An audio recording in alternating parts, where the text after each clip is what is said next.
Good morning, good afternoon, and good evening, wherever you are in this wonderful world, for another wonderful edition of WOWSA Live with our host, Ned Dennison. Hello, everyone. I'm the chairperson of the International Marathon Swimming Hall of Fame. One of our more elusive honorees is with us today, Margaret Park. Could you say hello, please, Margaret? Hello. Very nice to be here. Margaret, tell us a little bit about your early swimming, that is before becoming a marathon swimmer, and then the influence and interaction with your brothers, two honorees, Tommy, who was 17 years older, and George, who was 8 years older. Tom had qualified for the 1940 Olympics, which was canceled by the war, and George did go to the Melbourne Olympics in Australia. They both turned professional after those Olympic times. So tell us about your early days. Were you the Canadian champion pool swimmer, or were you something else? Well, I started swimming very young. I was under a swimming coach named Jimmy Thompson. We had a pool that was built in Hamilton for the British Empire Games for 1928, and Jimmy had done very well in that particular situation, and he lived in Toronto, so Hamilton hired him to run a program, and his love was competitive swimming, and he ended up picking up two of my brothers very young. At Hawaii, he went and scouted for a swim team, and that's how Tommy, Bill, Bob, and Tommy got swimming. And that started the ball rolling. The things were very rough coming over from my mother and father from England and Scotland, because my mother was English, and she was the primary one that directed our swimming. And she was like firm that she didn't want the boys to get in trouble, because it was a troubling time then. And so that's how Tommy ended up really becoming a champion. I myself, when I came along, I went into numerous, my first provincial championship was when I was 8 years old, and that was on a 50 backstroke. And then I proceeded to keep getting championships as far as provincial.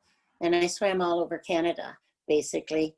We would go to meets. It was constant. Jimmy ended up with a team that was really big, and he was like, every one of us were coached by him throughout our family. Let's see, let me think. I'm trying to think of, I mostly swam IMs and breaststroke through the years.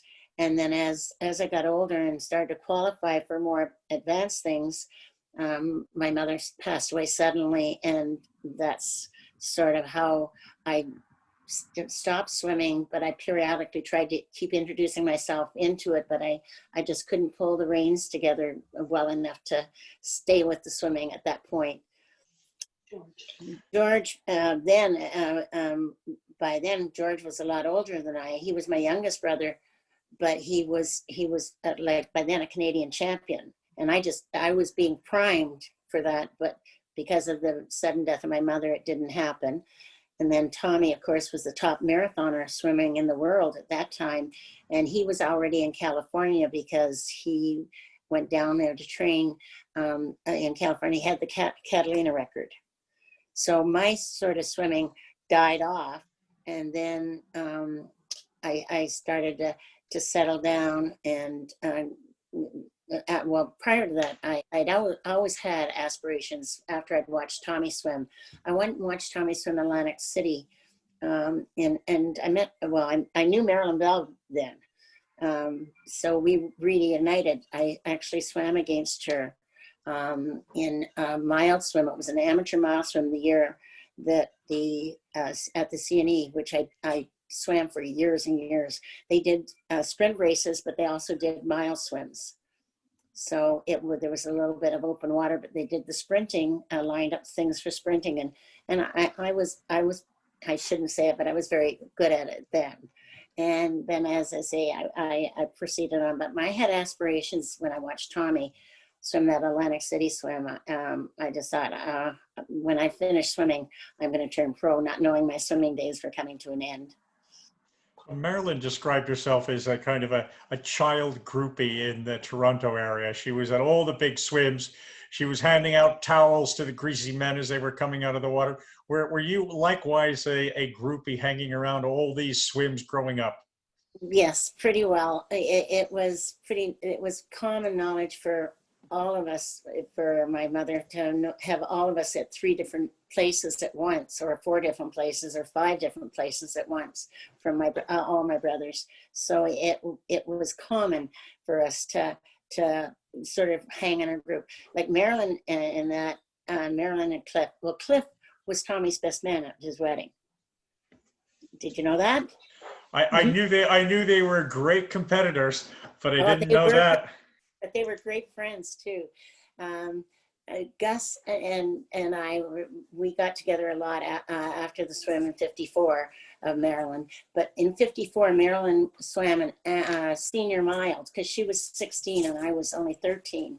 So I swam a junior mile, came very well in the junior mile. I think I placed second next to one of my other swimmers from Hamilton who was a little older than I was. And then we raced to go to see get a boat to go to the senior mile. And here enough, Marilyn was in it. And I knew Marilyn from swimming against her because Toronto and Hamilton were very competitive. Okay. So I think I placed second in that race. Marilyn wasn't as fast as us, but had the endurance more so. Okay. And then I ran up against her again in Atlantic City when I was 16 there. And I wasn't about to turn pro then. I still hadn't settled down from the death of my mother. So I stayed away from swimming, but kept going back to it, but not loving it like I had. And then once I had my children, I knew I wanted to sort of improve things for myself. And I went back to starting to train, especially after Shelley was born.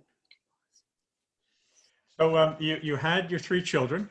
You decided to get back into swimming. You turned professional.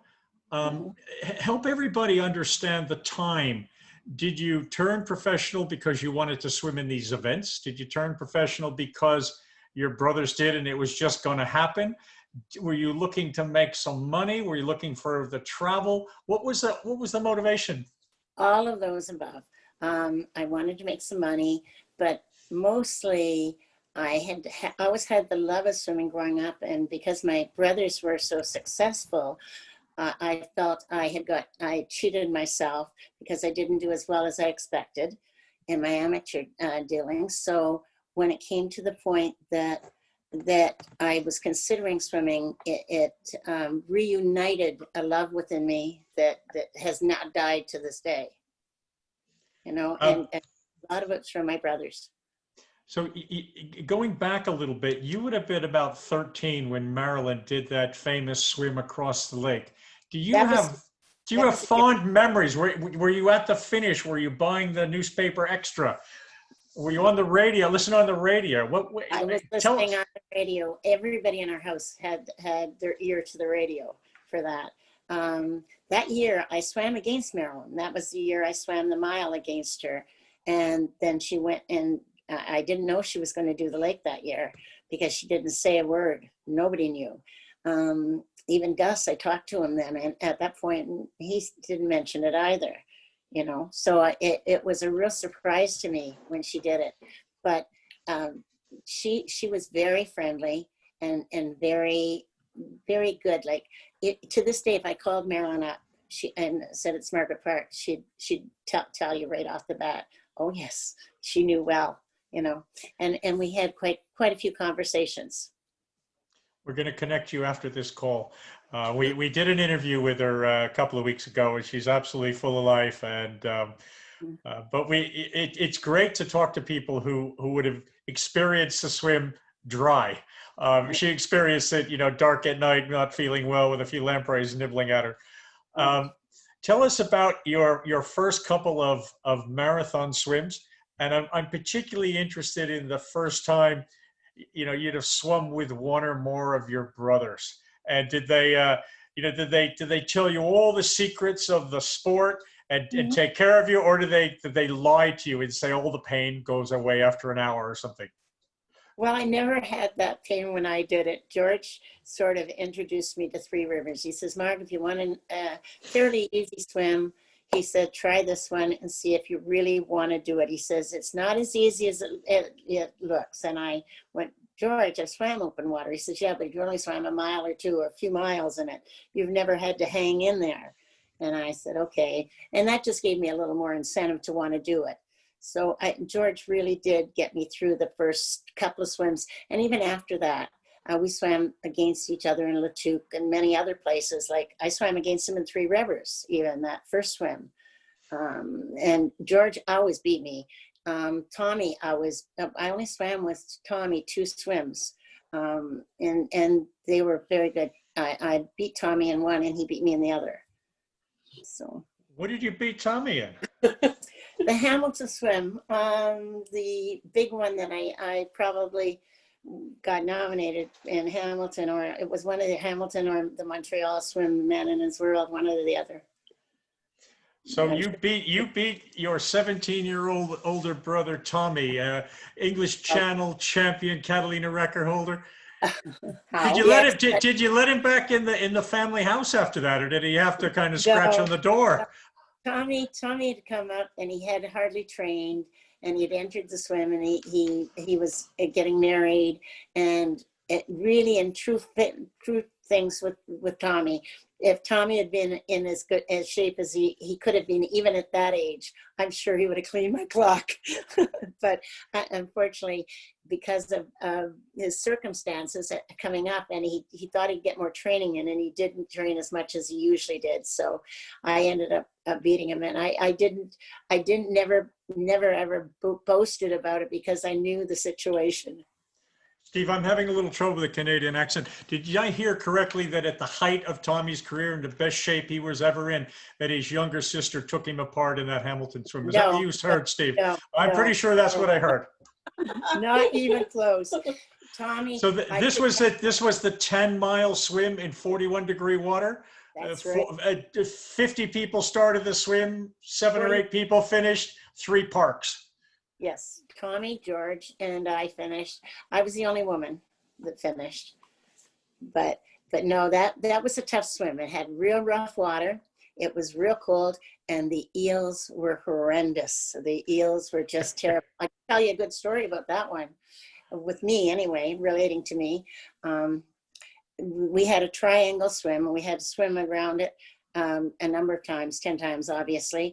And if you hit the markers, and because it was close to the mouth of the Niagara, the river, like the river there was a lot of debris in the water.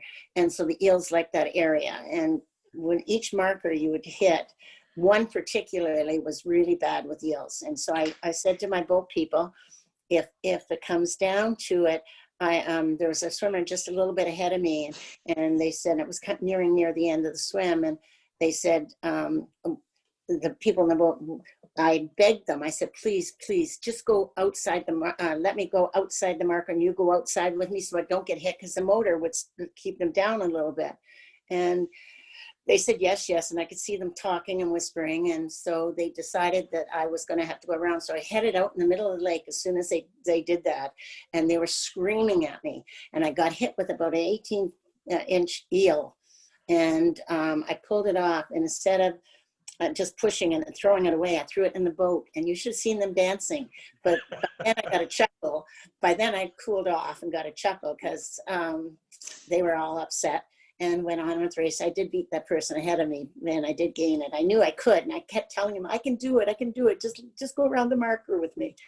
So there's stories in every swim, though. For the viewers who aren't familiar with these delightful creatures, the lamprey has a kind of a circular mouth with a ring of teeth, and they latch onto you. It's not that you're necessarily in danger, but it's one of the most disgusting things when you realize one of these things are on you. And then when you grab them, they're not nice to hold, but it is enjoyable to throw one. That I can confirm personally. Well, you got to wedge your thumb in and break the suction, and then hold on for dear life to get rid of them, because they come right back on, and they get real hard when they land on you. So Margaret, there's a new sport called ice swimming. Mm-hmm. And the accolade in ice swimming is called the ice mile. Mm-hmm. I have a couple of these swims, and it's 1,600 meters. 1 Mhm. mile, and the water has to be 41 degrees or lower. You can So relate to you did 10 miles in it. Well, I didn't have a lot of choice. When my brothers were in there, there was no way if uh, they could handle it. I knew I could, and I was younger than they were, so I figured, hey, just hang in there. You'll do all right, Mark. And this is the one you beat Tommy in. That's right. Were you waiting at the end, giving him a round of applause and asking if he needed a help out of the water? No, he was in pretty sad shape because he wasn't in shape after that swim. So I felt really bad for him. And I had something on that I had to have taken off me right away.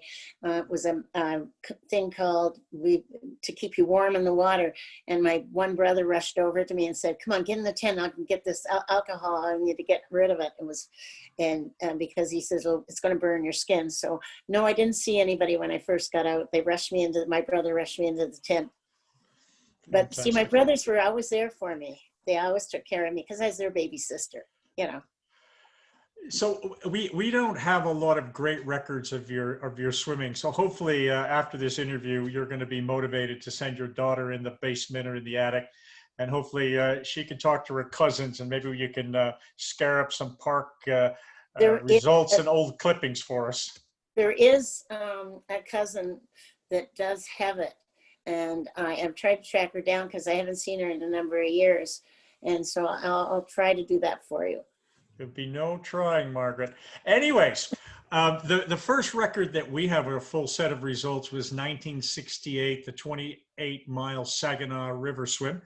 And I just want to help you remember, there were some honorees who finished ahead of you, and they're some of the most famous swimmers in our There they sport. are. Mhm. Aboui from Egypt, Judith Oh, I de knew them Nijs well. from the Netherlands, Knew them well. Regent Lecourcier from Quebec, your brother George, Horacio Iglesia, and Dennis Matuch. Gilles Potvin finished just ahead of you, and you got in ahead of Robert Cosette. Tell us your memories of swimming with those superstars in that swim. I didn't have a lot of memories from my swimming days because I had such a young family. I had two priorities. I enjoyed my swimming, and I really did, but I would not stay on the circuit. Like everybody stayed on a circuit, and I would go home because I had three young children. So I didn't have it. I was usually right after the swims trying to get home to my kids because they were young. Like Shelley was 2 when I started pro swimming. And I have a note that you swam that swim twice, won it twice, but one was in the opposite direction. Was that correct? Yes, it is correct. Yes. The one Was year was, against the current? yeah. Oh, yeah. We went Chicoutimi to Bagotville one year and Bagotville to Chicoutimi the other year. Oh, yeah. That's And true. did you know it was against the current when you signed up, Oh, or did yeah. they surprise Oh, it yeah. with you? No, they told us. But, that was, I enjoyed that swim. I really found it really built my confidence as far as pro swimming. And I was still trying to make a name for myself and hold up the standard of parks, I think 2 wins in Saginaw, you put your name up there, and the induction into the Hall of Fame was part of that. I think the Hamilton swim helped as well. On a lighter moment, when we talked to Marilyn Bell, she said your brother George was the most gorgeous man in the sport, and every woman was in love with him. Did you have to kind of protect George at these events? Not really. By then, George was married. By the time when he was younger, he was very tiny, and then he went through a growing spell when he hit about 15, 16, and they had to take him out of school because his bones weren't accepting the growth. And then when he came back to swimming the next year, he just accelerated, and it was unbelievable. Then there were girls come up to me and will you talk to your brother? But that was really funny for me, him being 8 years older. Like these were women that were quite a bit older than I, or girls that were quite a bit older. So, and I would be in a training session and they'd pull me over and say, "Can you introduce me to your brother?" But when he was marathoning, he was married by then and had young children. So everybody thought he was still gorgeous, of course. But all my brothers were pretty good looking. Oh, there you go. We put a picture of you up on our website recently. We finally got the correct Margaret Park, and you're a fairly glamorous young mother as well. So I have to say, I want to bring you to 1969, the Montreal Expo.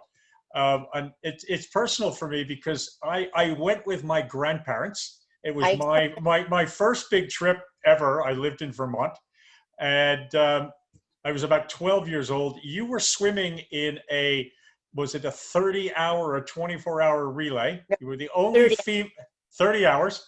You were the only female there, and you were paired up with a stranger. Tell us how that went to start with, Margaret, because it's a great story.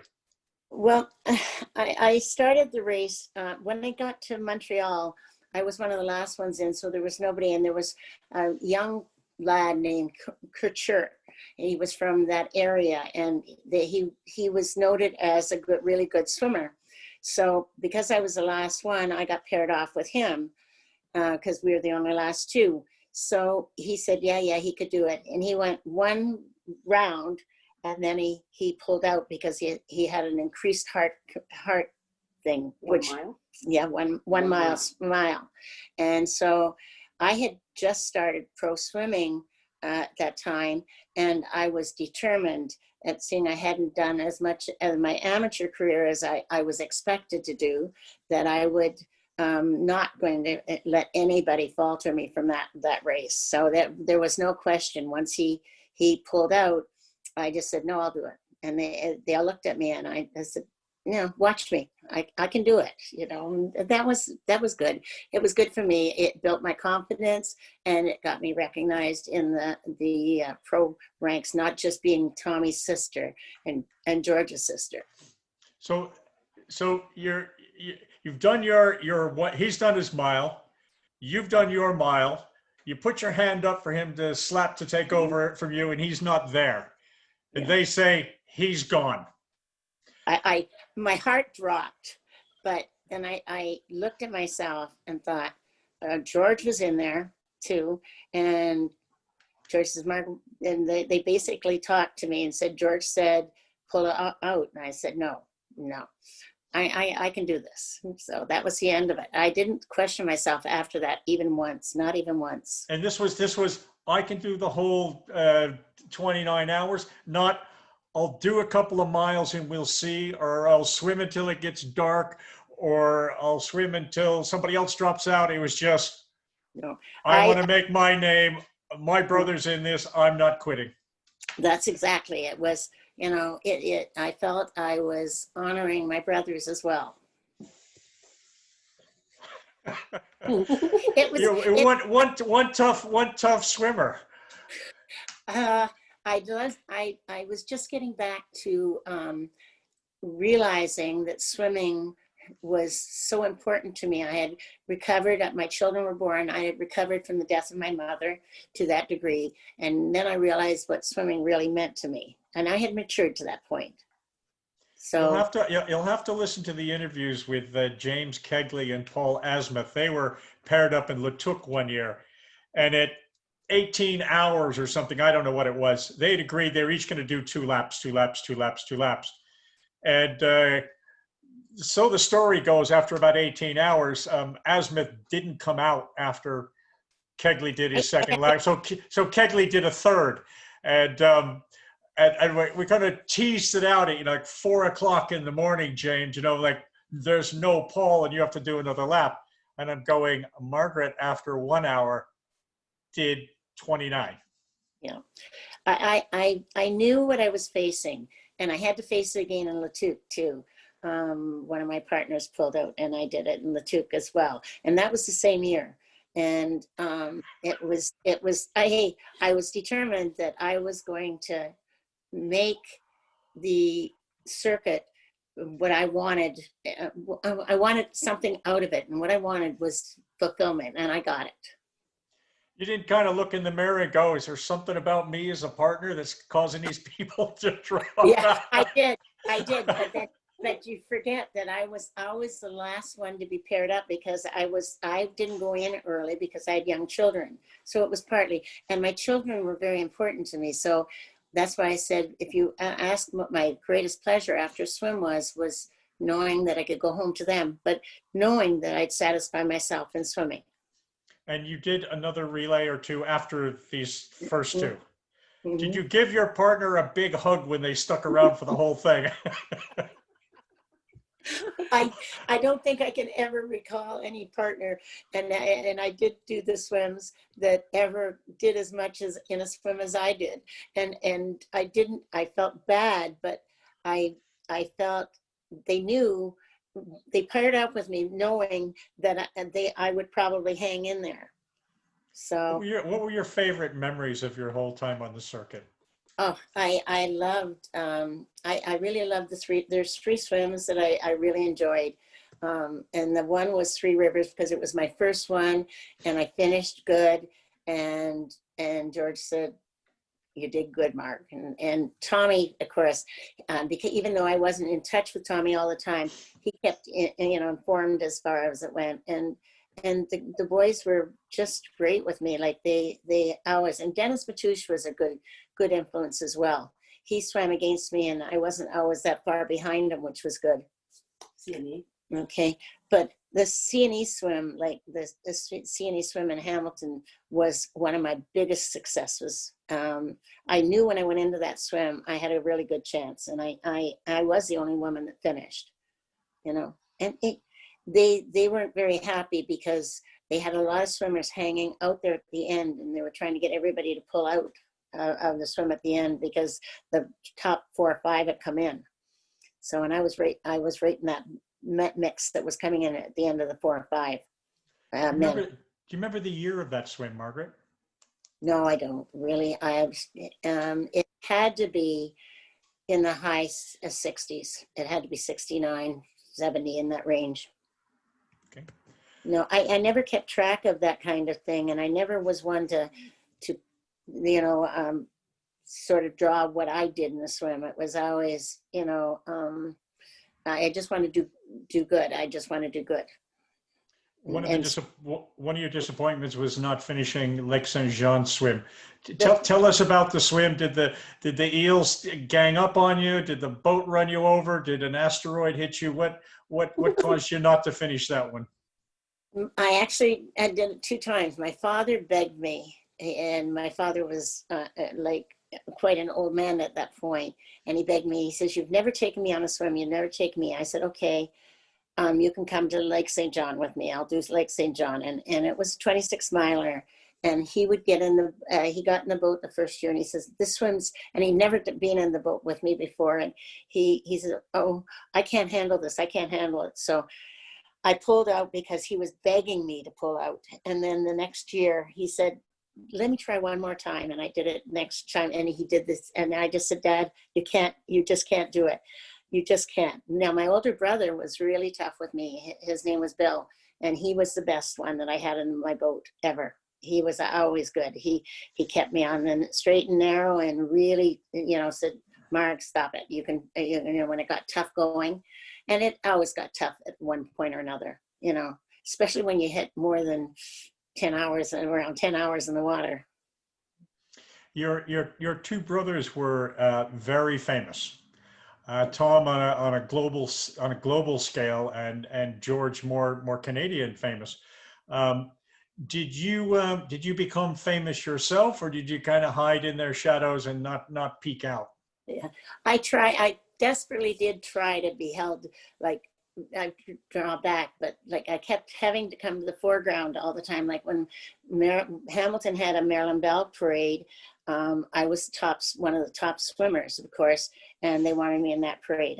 And signing autographs when I was on the circuit was really hard, or going into parades when you were in the circuit and you'd walk down the street and they'd say, "That's Margaret Park," and they'd run up for a signature. And I found that very difficult. And my brothers, it was easy because I just stayed behind them, and they knew who I was.